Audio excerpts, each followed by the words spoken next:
Howdy y'all, and welcome to yet another weight loss vlog. We're picking up with a quick trip to Qdoba before going shopping at Sam's Club. As you can tell, I love to load up on veggies. Then we were off to the store where I picked up a ton of healthy foods.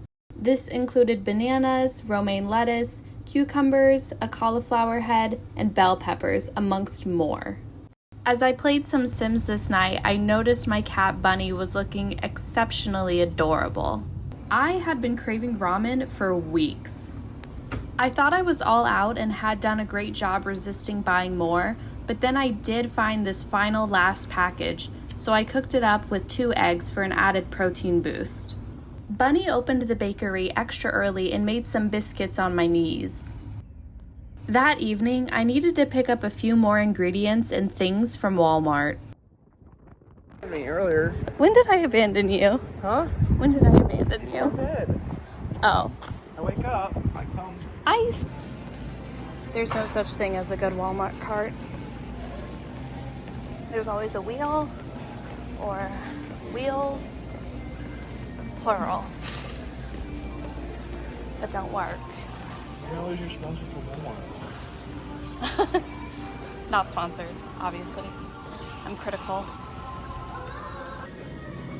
Must resist the temptation. Oh my god, I'm so lucky they have it. Yay.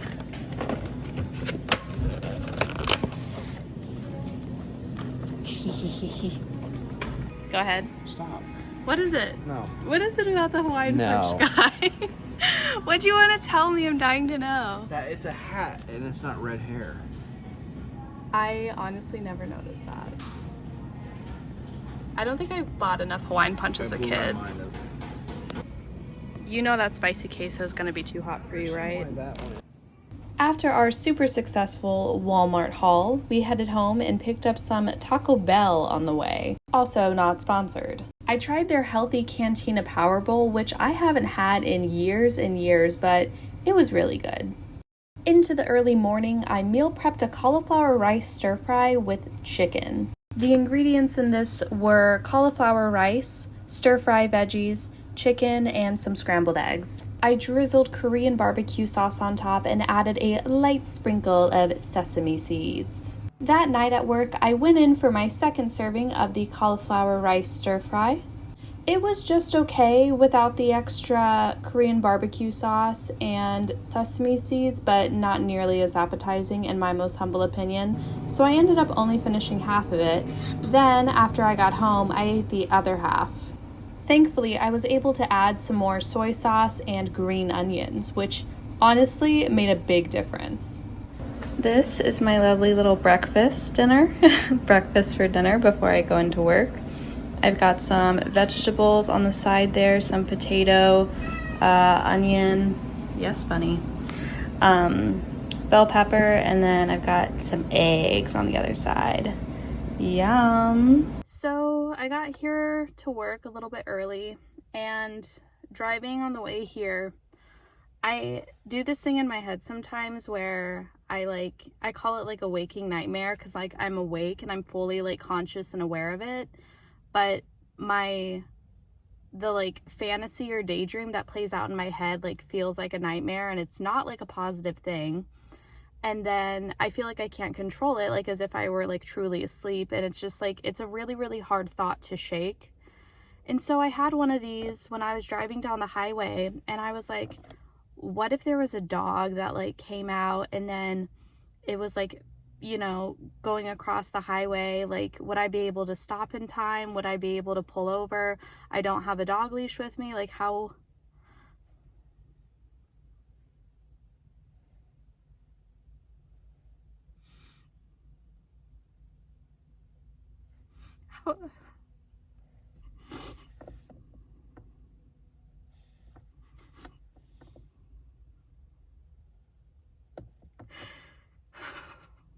sorry.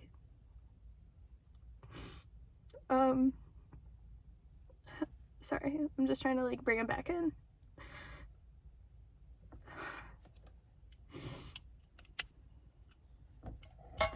this was like kind of what I was trying to get at, and I was just explaining like the thoughts that were leading up to me starting to cry on the way here. So I had this like idea of a dog needing help and that I couldn't help them. And then I like realized that I was doing it. So I tried to stop, and I could, like, pretty successfully. And then as I was still driving, like it kept like knocking at the door of my mind, like trying to come back in, trying to like have this thought, this like sequence keep playing. And I was like shutting it out, shutting it out, shutting it out. And then I kind of realized, I was like, I think I just need to cry. Like, I don't know. I think that that's just like the reason why my brain like presented me with this totally hypothetical, totally imaginary situation, was because I just needed to cry. And I think it was like giving me something to cry about. And I don't know if this is like factual or proven. Like, I have no idea. Like, this is just me speculating about why my mind would do this. But I don't know. I needed to cry, and this is like, it's always at the worst time because I'm supposed to be clocking into work within like 10 minutes, and I have this going on. And I think I'm just really stressed out because yesterday at work when I got in, like, it felt immediately busy, like immediately, before I even had my stuff pulled up, before I was even like completely sat down at my desk or logged into my desk, people were already screaming for help. And it was just like really difficult to try to manage that while I'm still trying to get logged in.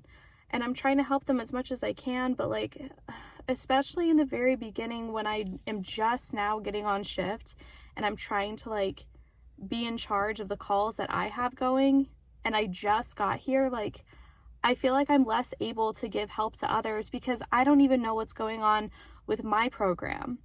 Like, I don't even know what's going on with my stuff fully. Like, I just got passed down, and already people are like needing help and expecting me to be able to like just jump in and grab stuff. And like, it makes me feel incompetent. Like, it makes me feel like I don't know what I'm doing. And I seriously hate that feeling.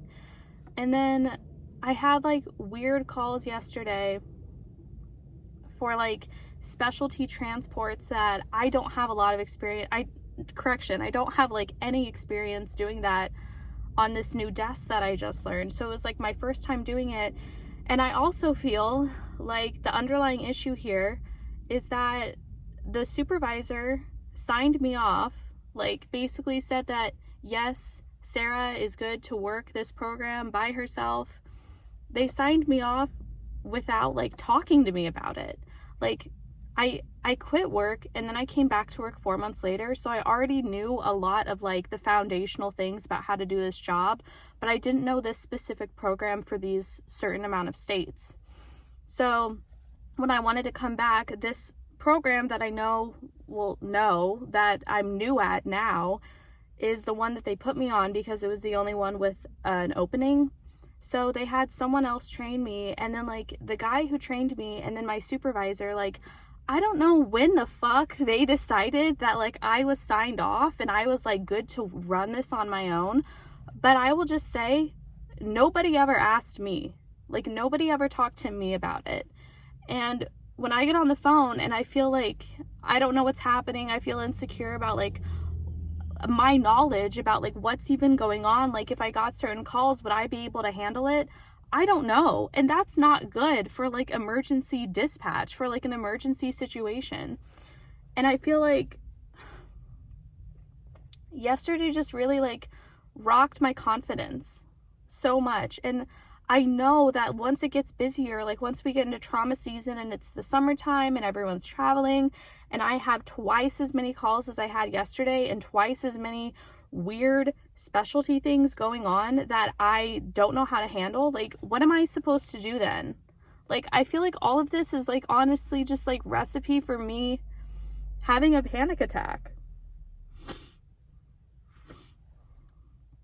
All of this is just the worst ingredients put together, and I feel like that's why I'm super stressed. And then as I was eating my breakfast, like, even in the shower before my breakfast, I kept thinking to myself, like, you're gonna be late, you're gonna be late, you're gonna be late. It was like an intrusive thought. And like, to be clear, I'm here perfectly on time, perfectly early. I wasn't going to be late, but like, I just had that stress, that like constant little nagging voice, and that constant like extra layer of stress like drenched over me, weighing me down. And it's hard, you guys. Like, this is hard. And I'm not even talking about weight loss anymore. I'm talking about like outside stressors. And I don't know if it's because of I'm assuming that it has a little bit to do with the med change that I've undergone recently with my psychiatrist. So this is going to be something to talk to her about too.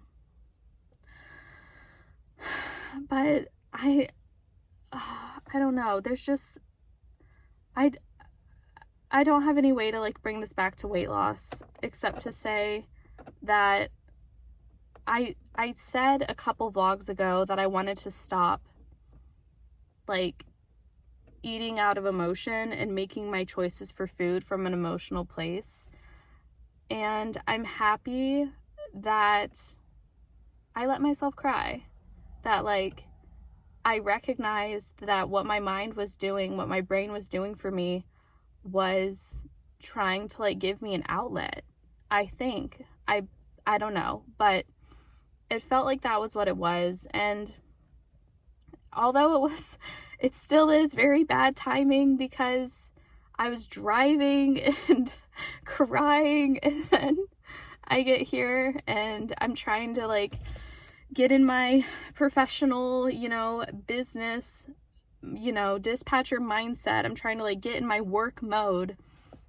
And it's difficult to do that right now when I've got all these other things going on. But ultimately, like, I don't know how tonight's gonna go. I really hope that I can stop crying, because my only fear right now is if I start to have like a legitimate, like full-blown panic attack at my desk. Like, that to me would be worst case scenario. So I just so wish that someone had like asked me how comfortable I felt on the program, because like that's the whole thing that they like talk about, is like, in order for you to be signed off, you have to feel ready. No one asked me if I was ready. No one asked me how I felt about my own skill and my own knowledge on this program. Because no, I don't feel ready. I feel like there's too much weird stuff going on that like I would really like a review of. I would really like a lot more experience in with a trainer listening into me, so that way I know that I'm not like royally messing everything up. That's what I need, not to be like thrown to the wolves, because my program also is supposed to be 2 people. So the other shift, night shift, has 2 people on their desk on that program, and they're both very tenured. Like, the one guy was the guy who trained me, and then once he was done training me, he went to the other shift. And I don't have a partner overnight. I don't have anyone else. Like, it's just me on this program that's supposed to be for 2 people, and I'm the newest person at it. Like, how does that make sense? I'm gonna have to go inside, but God, I'm so terrified. Like, I really don't want to keep crying. I really, really wish I could like control myself a little bit better, but I'm really bad at that. And I think that that's probably part of the reason why like I don't like crying, because usually it comes up extremely like impulsively, and then it's really, really hard to calm me down. Like, really difficult. It feels like I'm I don't know if this is the right word, but like I'm inconsolable. Like, you can't say anything, you can't do anything. I can't do anything to like soothe myself and to bring myself back down. So, needless to say, it was a pretty rough start to my shift. After I finished this break outside, I spoke to my supervisor privately off the floor in a conference room, and I think that we had a really, really productive conversation. She listened to all of my concerns and wrote down all of the questions that I still had on this program. And I feel like in the upcoming days and weeks, as people continue to follow up with me, I do feel a lot more comfortable and a lot better supported by my work with the job that I do. I'm really proud of myself for taking the initiative and asking to speak with her, just because even the thought of that alone was making me feel like I could cry again. But I powered through it, and I feel like the conversation that we had was the best outcome that I could have asked for. Friday night, Tanner and I treated ourselves to some delicious Indian food, like it's our favorite in this city. We each got our own bread appetizer, and the entrees were equally as delicious. Like, I wish you guys could taste through the screen. It was amazing. Even then, I couldn't finish it all, so half of it got packed away as leftovers. Thank you so much for watching my video, and if you haven't already, please consider leaving a like on this video and clicking that tempting subscribe button. I'm always reading the comments, so if you have time, please let me know your thoughts as well.